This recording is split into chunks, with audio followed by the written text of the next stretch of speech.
Hello guys, welcome back to Random Tech YouTube channel. In this video I'm going to show you how to get or how to use WhatsApp 8 people supported video call.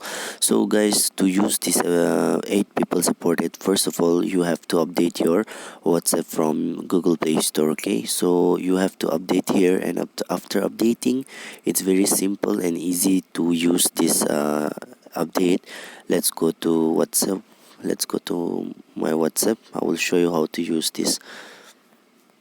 So this is my WhatsApp. First of all, you have to create one group. So this is just a random group, and after creating group, what you have to do is, you can see here this call option. So just click on the call option here.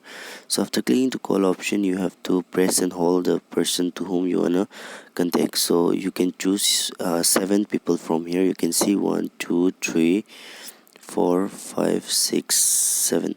Okay, 7 people. And then what you have to do is, you have to click on this video call option. So it will go call to the 7 person, including you. It will be 8. So this is how you can get 8 people video call update on WhatsApp. Please hit the subscribe button. Thanks for watching guys.